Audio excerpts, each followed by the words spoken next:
Hello बच्चों, आज हम लोग पढ़ेंगे अनंत लंबाई के एक समान आवेशित सीधे तार के निकट वैद्युत क्षेत्र की तीव्रता, intensity of electric field near A uniformly charged straight wire of A infinite length. यानी हम एक यहाँ पर लेंगे चालक तार जिसकी लंबाई अनंत होगी, बहुत बड़े आकार का एक चालक तार, उस पर आवेश दे दिया जाएगा तो वह आवेशित तार अपने निकट कितना वैद्युत क्षेत्र की तीव्रता उत्पन्न करेगा। इसका डेरिवेशन गॉस की प्रमेय के अनुसार हम यहाँ पर निकालेंगे। तो देखें, एक हमने चालक तार ले लिया, एक सीधा चालक तार, स्ट्रेट वायर, सीधा तार जो कि इनफाइनाइट लेंथ का है, जिसकी लंबाई अनंत है, अपरिमित है। तो एक हम सीधा तार ले लेते हैं इस तरह कुछ, इसकी लंबाई अनंत होनी चाहिए, इसलिए हमने डैश डैश करके ऐसे दिखा लिया, ऐसे। ये एक सीधा तार है जिसकी लंबाई अनंत है, इसलिए हमने इसको डॉट डॉट भी यहाँ पर करके ऐसे हमने दिखा लिया है कि ऊपर अनंत तक ये जाएगा, नीचे भी ये अनंत तक आएगा। इस अनंत लंबाई के चालक तार को हमने आवेश दे दिया, मानते हैं प्लस क्यू आवेश दिया जाएगा, तो दिया जाने वाला आवेश इसकी पूरी लंबाई पर एक समान रूप से फैल जाएगा। इसे रेखीय आवेश वितरण कहते हैं। जब लंबाई पर आवेश वितरित होता है तो रेखीय आवेश वितरण कहते हैं। तो हमने इसको आवेश दे दिया प्लस क्यू, ये प्लस क्यू आवेश इसकी पूरी लंबाई पर, अनंत लंबाई पर ये इस तरह से फैल जाएगा। तो इस तरह से ये आवेश फैल गया इसकी पूरी लंबाई पर, ऐसे।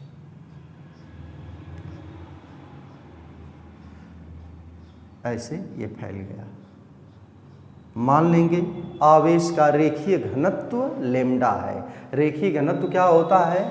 लेम्डा बराबर, यदि यल लंबाई पर आवेश फैला हो तो उसको हम क्यू बाई एल के रूप में देखते हैं। ये रेखीय घनत्व है, रेखीय आवेश घनत्व, लेम्डा बराबर क्यू बाई एल। तो इसकी पूरी लंबाई पर आवेश फैला हुआ है, मानेंगे रेखीय आवेश घनत्व क्या है? लेम्डा। माना रेखीय आवेश घनत्व इक्वल टू लेम्डा, यानी इसकी एकांक लंबाई पर आवेश की मात्रा लेम्डा है। तो ये धन आवेशित अनंत लंबाई का एक सीधा तार है और यह तार कितना वैद्युत क्षेत्र की तीव्रता उत्पन्न करेगा किसी बिंदु P पर। हम जानना चाहते हैं कि इस बिंदु P पर, जो कि r दूरी पर स्थित है, इस तार से स्मॉल r दूरी पर स्थित कोई बिंदु P है, इस बिंदु P पर वैद्युत क्षेत्र की तीव्रता कितनी उत्पन्न होगी।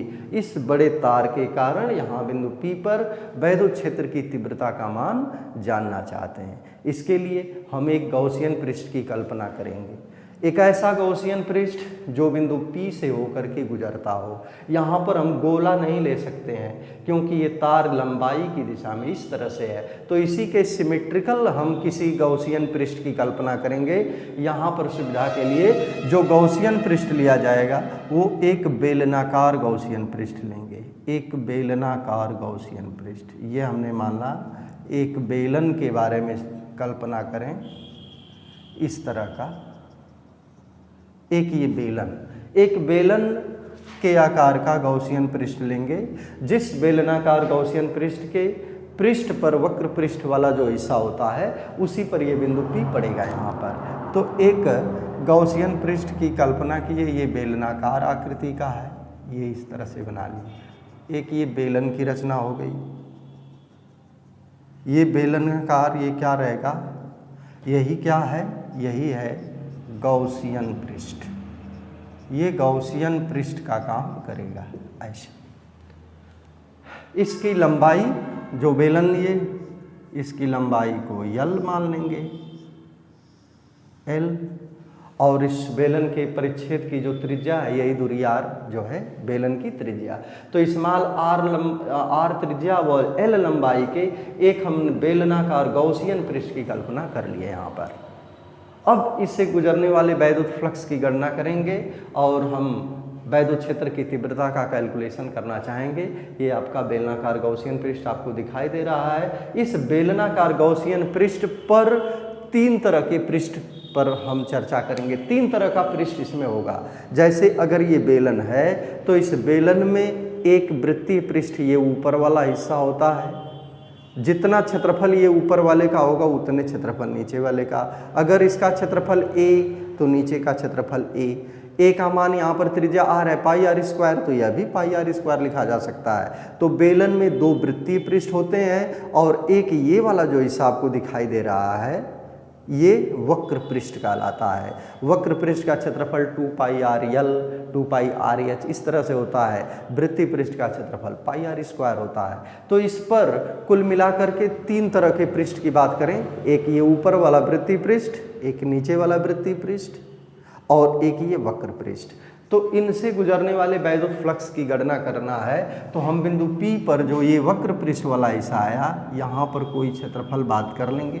यहाँ पर मान लेंगे कोई छोटा सा क्षेत्रफल यहाँ पर लिया गया, वो क्षेत्रफल dA होता है। उस क्षेत्रफल की दिशा किधर होती है, इसके तल पर बाहर की ओर खींचे गए या विलंब की दिशा में। तो क्षेत्रफल वेक्टर की दिशा यहाँ पर दिखाएंगे तो dA इस तरह से आएगा, ऐसे dA। पहली बार ले रहे हैं तो हम इसको dA1 ले सकते हैं, ये क्षेत्रफल dA1 ऐसे आया। धन आवेश है, धन आवेश के कारण इस अल्पांश वाले भाग पर जो वैद्युत क्षेत्र की तीव्रता आएगी दूर की ओर होगी। यहाँ पर वैद्युत क्षेत्र की तीव्रता दूर दिखा देंगे E। यहाँ पर दोनों के बीच का एंगल θ1 अगर करें तो ये 0 है। दूसरा तल ये है और ये है, यहाँ पर भी तल है। ये तल चूंकि ये समतल है, ये वाला हिस्सा जो है समतल है, ऊपर वाला हिस्सा ऐसे है, इस पर क्षेत्रफल लेंगे और उसकी दिशा किधर होगी, इस पर खींचे गए बाहर की ओर लंब, तो दिशा इसकी ऐसे आएगी। तो यदि इस पर हम ले लेते हैं कोई अल्पांश dA2 तो इस पर बाहर की ओर ऐसे ये तल है तो बाहर की ओर खींचा गया लंब ऊपर ऐसे जाएगा। तो इस पर dA2 इसको दिखा दे रहे हैं, ये dA2 दिखा दिए ऐसे। लेकिन तीव्रता किधर होगी, धन आवेश है, इससे दूर की ओर ऐसे ऐसे। ये तीव्रता E। यहाँ पर एंगल कितना आया, θ2, एंगल कितना 90। तीसरी बार यहाँ ले लेते हैं अल्पांश। ये क्षेत्रफल किस तरह होगा इसका, ये इस तरह से वृत्तीय पृष्ठ है, ये नीचे वाला वृत्तीय पृष्ठ है, इसका तल हो गया, तल पर खींचे गए बाहर की ओर विलंब नीचे आया तो dA2 की डायरेक्शन नीचे, dA3 की डायरेक्शन नीचे और वैद्युत क्षेत्र की तीव्रता तो हमेशा ऐसे ही आएगी E। पुनः यहाँ पर एंगल जो बना 90, यानी θ3 की बात करें तो ये पुनः 90 आया ऐसे। 3 तरह का पृष्ठ हो सकता था, तीनों पर हमने इसमें फिगर में दिखा लिया। अब वैद्युत फ्लक्स की परिभाषा से इस बेलनाकार पृष्ठ से बद्ध या गुजरने वाले वैद्युत फ्लक्स की गणना करेंगे। तो वैद्युत फ्लक्स की परिभाषा से वैद्युत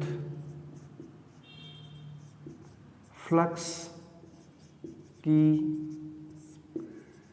परिभाषा से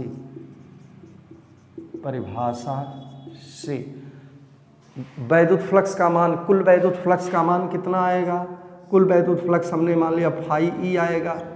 इसकी वैल्यू कितनी होगी, तो 3 तरह के पृष्ठ हैं, एक यहाँ से गुजरने वाला वैद्युत फ्लक्स, एक यहाँ से गुजरने वाला वैद्युत फ्लक्स और एक यहाँ से वैद्युत फ्लक्स। वैद्युत फ्लक्स माने इंसान से गुजरने वाली वैद्युत बल रेखाओं की संख्या।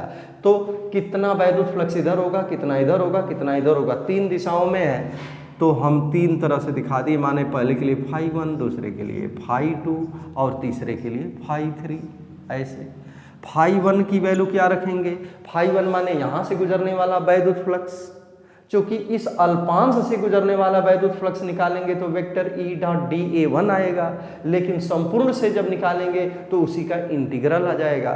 तो वैद्युत फ्लक्स का मान आएगा integral of surface integral A है और E डॉट dA1 ऐसे प्लस φ2 के लिए, φ2 यहाँ पर है, इससे गुजरने वाला वैद्युत flux vector E dot D A two होगा, लेकिन संपूर्ण से करेंगे तो उसका इंटीग्रल कर देते हैं। तो integral E dot D A two, और सेम उसी तरह से यहाँ से integral E dot D A three, ऐसे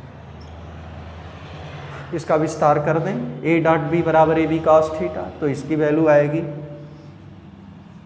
ई D A one cos zero, theta one zero, plus E D A two cos 90 plus E D A three cos 90 equal to E बाहर आएगा A पर D A one cos zero की value 1 होगी, plus cos 90 की value यहाँ 0, तो 0 plus 0 बराबर E into D A one.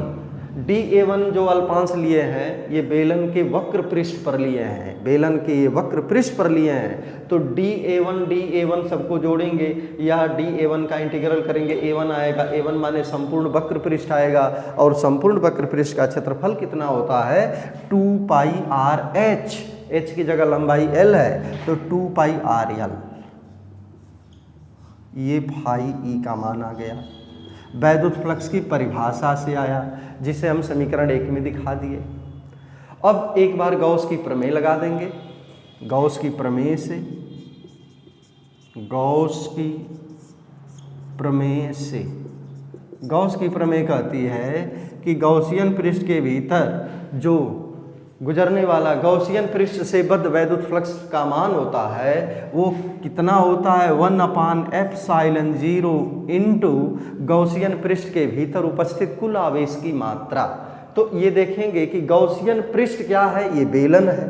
अब बेलन के अंदर कितना आवेश है, ये ऊपर वाले आवेश से नीचे वाले से नहीं मतलब है, हमें बस ये लेना है कि बेलन के अंदर कितना आवेश आया। तो बेलन के अंदर कितना आवेश रहेगा, जो यल लंबाई पर, यहाँ पर तार की यल लंबाई पर जो आवेश होगा वही बेलन के अंदर उपस्थित आवेश की मात्रा आएगी।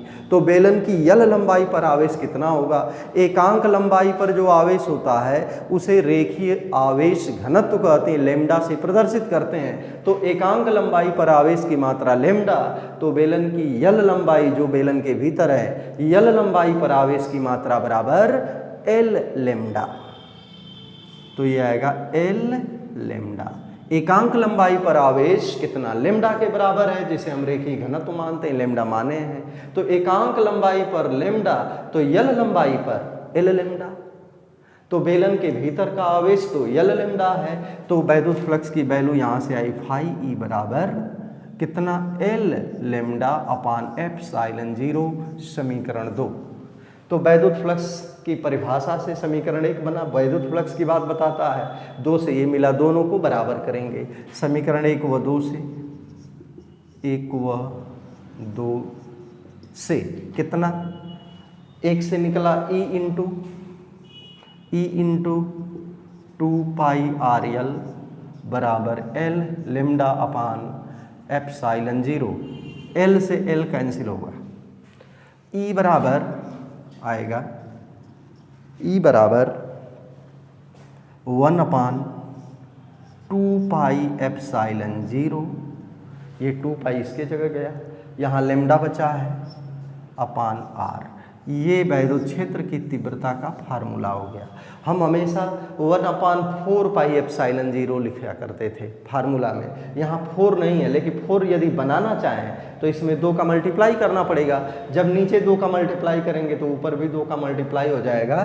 तो इसी फार्मूले को लिख सकते हैं E = 1/4 pi ε0 into 2 lambda upon R, ऐसे ये फार्मूला मिला। एक अनंत लंबाई के एक समान आवेशित सीधे तार के निकट r दूरी पर वैद्युत क्षेत्र की तीव्रता का फार्मूला 1/4 पाई ε0, जिसकी वैल्यू 9 × 10⁹ होगी, 2 लेमडा अपान r, ऐसा होता है।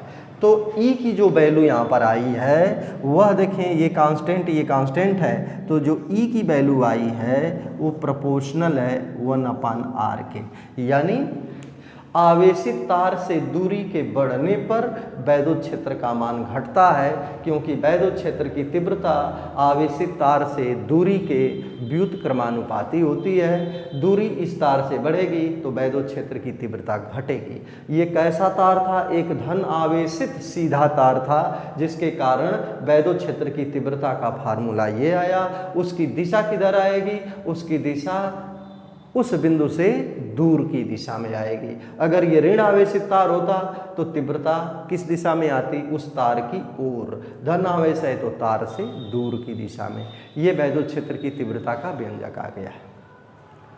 तो हम एक अनंत लंबाई का तार लिए थे, इसके कारण r दूरी पर वैद्युत क्षेत्र की तीव्रता जानना चाहते थे, तो बिंदु P से होकर जाने वाला गॉसियन पृष्ठ हमने खींच लिया। कैसा गॉसियन पृष्ठ? एक बेलनाकार गॉसियन पृष्ठ जिसकी लंबाई L है और त्रिज्या r है। तो इस बेलन से गुजरने वाले वैद्युत फ्लक्स का मान दो बार निकालेंगे। एक बार वैद्युत फ्लक्स की परिभाषा से निकाले, समीकरण 1 या दूसरी बार गॉस की प्रमेय समीकरण दोनों को बराबर कर दिए, और हमें इस बेलनाकार गॉसियन पृष्ठ से गुजरने वाले वैद्युत फ्लक्स के आधार पर, गॉस की प्रमेय के आधार पर हमने ये समीकरण प्राप्त कर लिया कि वैद्युत क्षेत्र की तीव्रता इस तार से r दूरी पर कितनी होती है। तो इसका हमें डेरिवेशन प्राप्त हो गया। तो एक बहुत आसान और बहुत इम्पॉर्टेंट, परीक्षाओं में बहुत बार ये आया है। इसको आप ध्यान से देखेंगे, पढ़ेंगे, कुछ भी है नहीं इसमें। यहाँ पर हमने गोला नहीं लगाया है, क्योंकि पहले से ये जो दिया गया आवेश था वो बंद पृष्ठ के अंदर नहीं था। हमने यहाँ पर गॉसियन पृष्ठ को ये कल्पना किया है, और अगली कंडीशनों में जो पढ़ते थे तो जो धन आवेश देते थे वो गोले के भीतर रहता था, इसलिए वहाँ पर हम यहाँ पर गोला वाला लगाते थे। यहाँ पर केवल A हमने लगाया है। तो इस तरह का ये एक डेरिवेशन हुआ, एक बहुत अच्छा सा डेरिवेशन। इसको आप निश्चित रूप में पढ़िएगा, और ये इम्पॉर्टेंट है, बहुत इम्पॉर्टेंट है, बहुत बार परीक्षाओं में आया है। न्यूमेरिकल इसका बहुत आसान होगा। यहाँ केवल 9 × 10⁻9 रखना है। ये रेखीय आवेश घनत्व लैम्डा दिया रहेगा, कितनी दूरी पर ये पूछ देगा, तो निश्चित रूप में आप इसको लगा सकते हैं। बिल्कुल एक इसी तरह का डेरिवेशन हम करेंगे। अब आगे वाला इसी तरह का डेरिवेशन है, वो भी इम्पॉर्टेंट है, काफ़ी बार परीक्षाओं में आया है। उसको एक बार चेक करेंगे।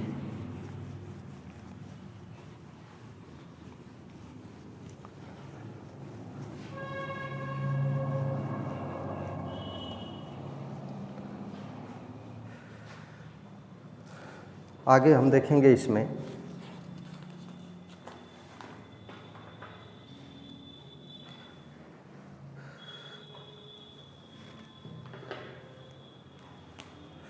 अनंत विस्तार की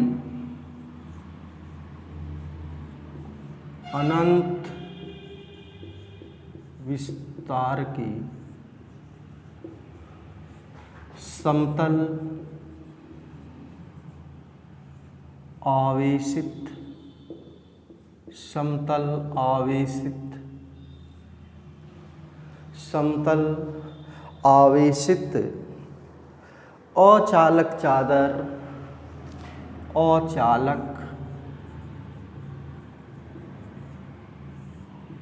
चादर के निकट वैद्युत क्षेत्र की तीव्रता। यह भी बहुत इम्पोर्टेंट है, परीक्षाओं में बहुत बार आया ये डेरिवेशन।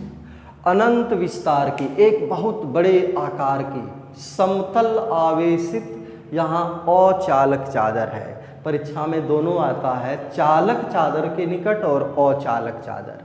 अचालक नॉन कंडक्टिंग शीट के निकट, near intensity of electric field, यानी intensity of electric field near an infinite plane charged non conducting sheet इस शीट के निकट तीव्रता हमें ज्ञात करनी है। शीट कैसी होती है, इस तरह से एक बिल्कुल जिस तरह से बिल्कुल पतला पेज है, इस तरह की एक शीट की बात करेंगे, एक चादर की बात करेंगे जिसकी मोटाई कुछ नहीं होगी।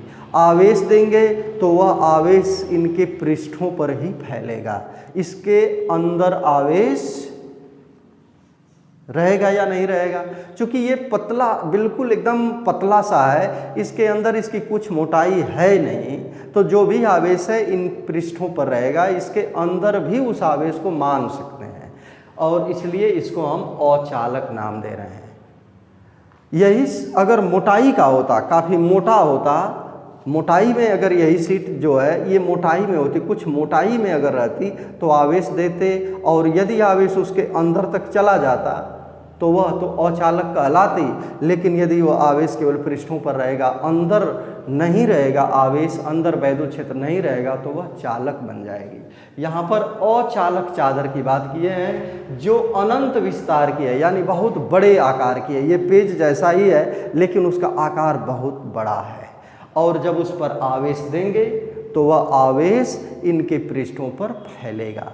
तो पृष्ठ के क्षेत्रफल पर आवेश फैलेगा तो यहाँ पर पृष्ठ आवेश घनत्व होगा और पृष्ठ आवेश घनत्व को सिग्मा से प्रदर्शित करेंगे। तो मान लेंगे कि माना चादर पर पृष्ठ आवेश घनत्व कितना है, सिग्मा है। अगली बार एक तार की लंबाई पर आवेश फैला था तो उसको हमने लेम्डा माना था, रेखीय आवेश घनत्व था। इस बार वह आवेश इसके पृष्ठ पर फैलेगा। किस तरह से, तो इसको फिगर में थोड़ा सा हम लोग देख लेते हैं। तो किस तरह से यहाँ का फिगर बनेगा, ऐसे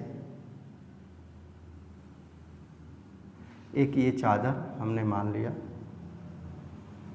बहुत बड़े आकार की है, एक ये बड़े आकार की ये चादर होगी।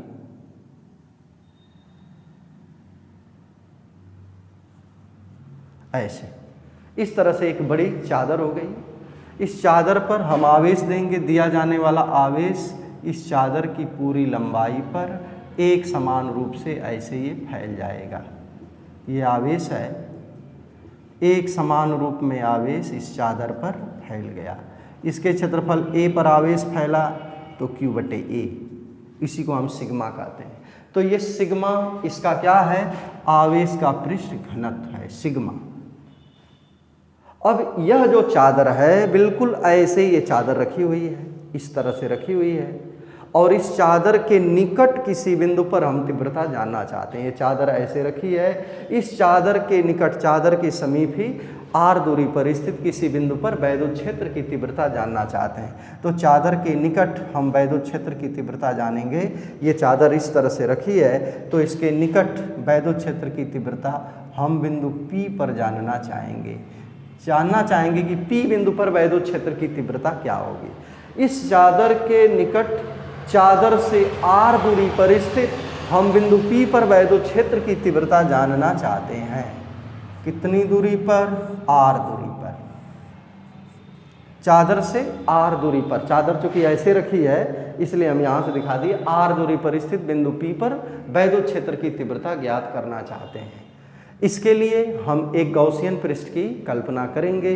गॉसियन पृष्ठ यहाँ पर कैसा होगा, इसकी सिमेट्री के अनुसार बेलनाकार हम गॉसियन पृष्ठ यहाँ पर लेंगे जो बिंदु P से होकर के गुजरेगा। इस चादर के दूसरी ओर, चादर के एक तरफ P है, इस चादर के लिए सिमेट्री के लिए एक बेलन बनाने के लिए एक हम बिंदु P डैश की बात करेंगे। जितनी दूरी पर चादर से बिंदु P होगा उतनी ही दूरी पर इधर P डैश होगा, P डैश ऐसे। तो चादर से P की दूरी और P डैश की दूरी बराबर है तो चादर के चाहे इधर करें चाहे इधर पूछें तीव्रता बराबर ही आएगी।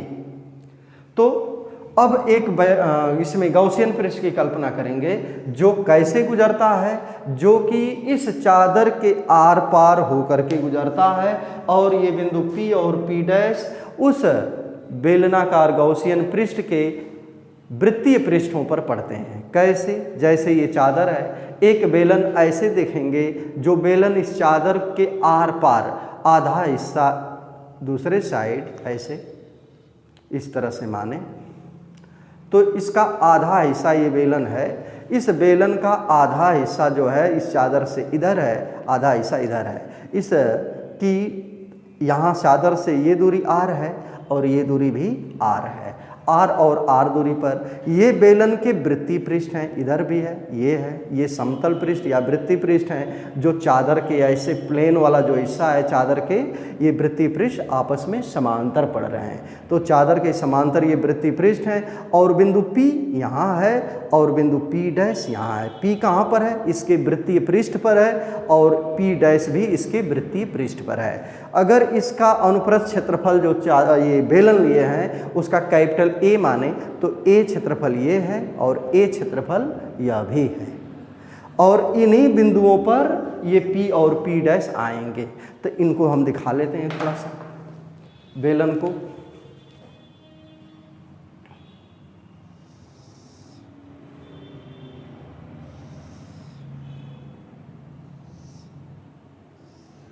ऐसे, और P डैश वाले को भी दिखा देंगे।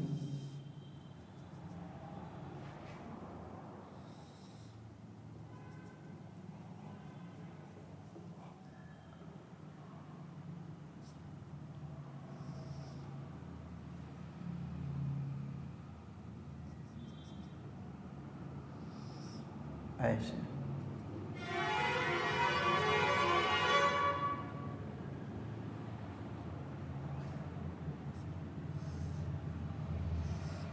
इस तरह से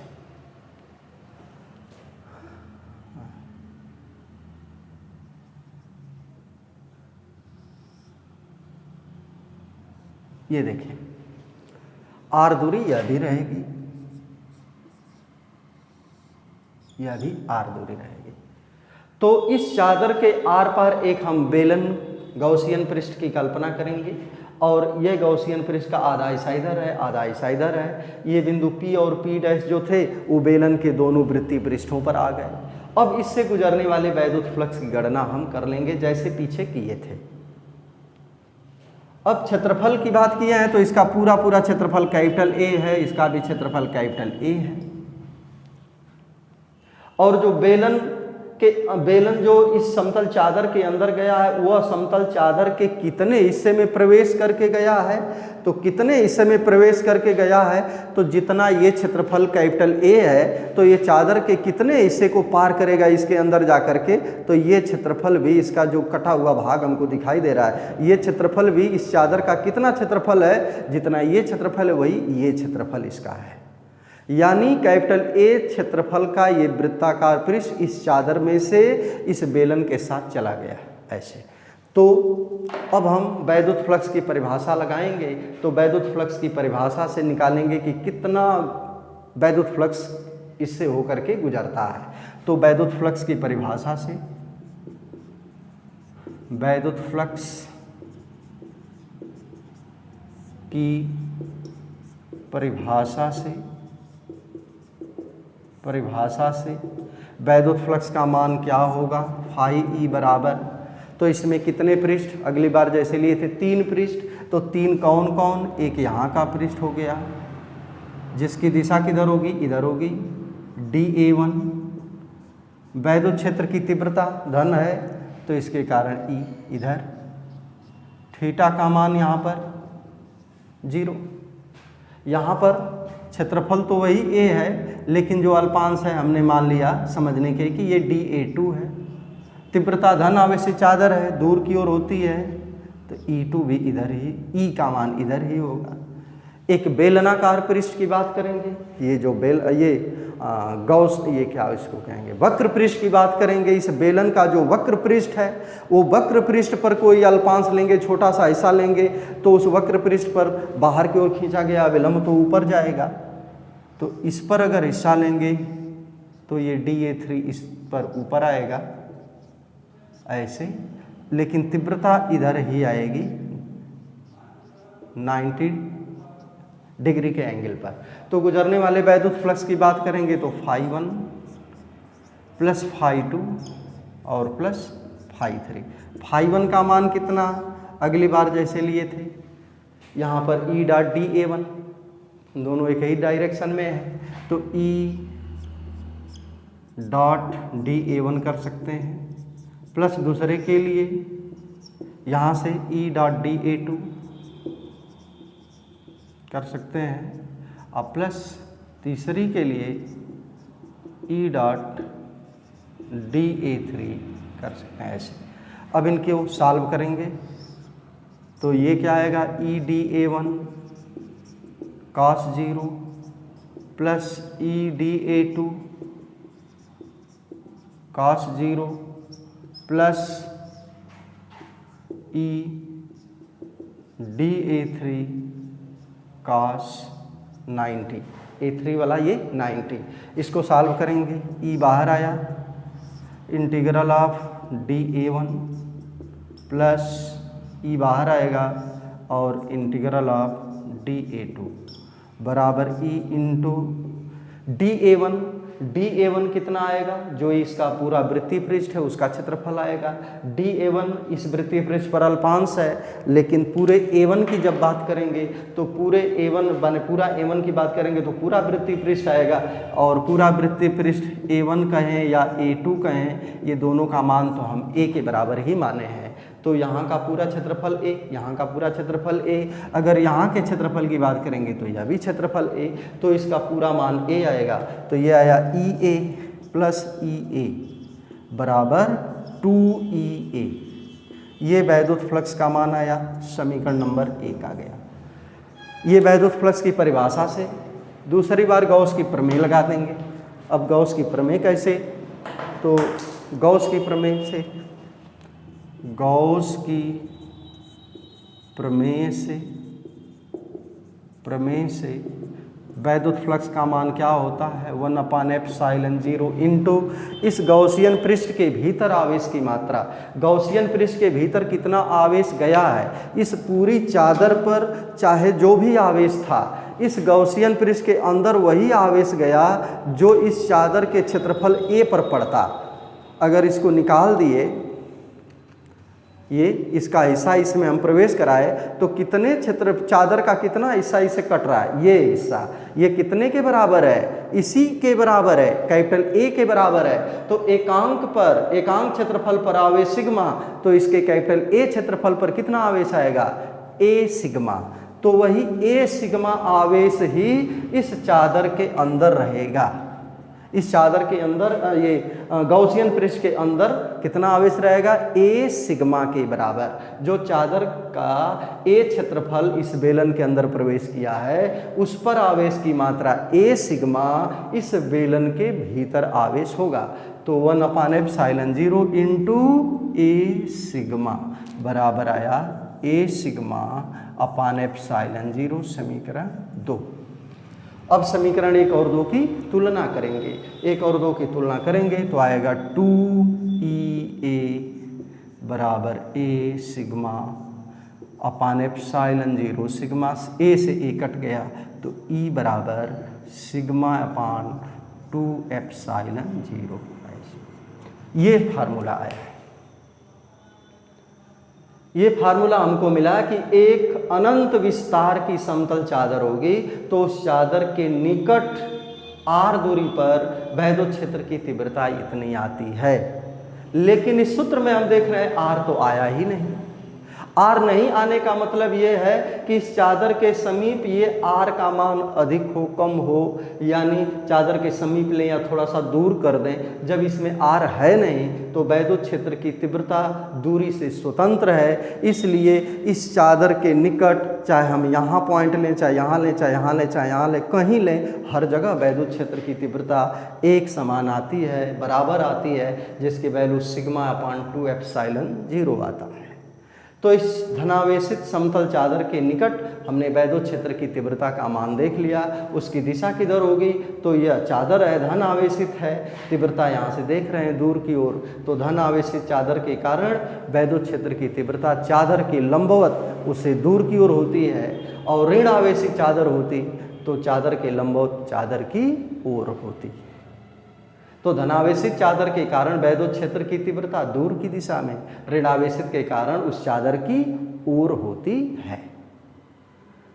अनंत विस्तार की समतल आवेशित अचालक चादर के निकट वैद्युत क्षेत्र की तीव्रता का ये डेरिवेशन आपने देखा, जिसका ये फार्मूला आता है, बिल्कुल जैसे पीछे था। एक बार वैद्युत फ्लक्स की परिभाषा लगाए, एक बार गॉस की प्रमेय लगाए, दोनों को हमने बराबर कर दिया, आपका ये फार्मूला आया। बार बार एक ही चीज़, इसमें एक ही रूल से सब जगह वैद्युत क्षेत्र की तीव्रता निकाला गया है। इसको आप ध्यान से देखेंगे, इस वीडियो को समझेंगे, बार बार देखेंगे, प्रयास करेंगे समझने का, किताब का सहारा लेंगे, नोट बनाएंगे, और हम विश्वास करते हैं कि आपको ये बातें निश्चित रूप में समझ में आएगी। आज बस इतना ही, फिर अगले दिन इसके आगे देखेंगे। तब तक के लिए धन्यवाद।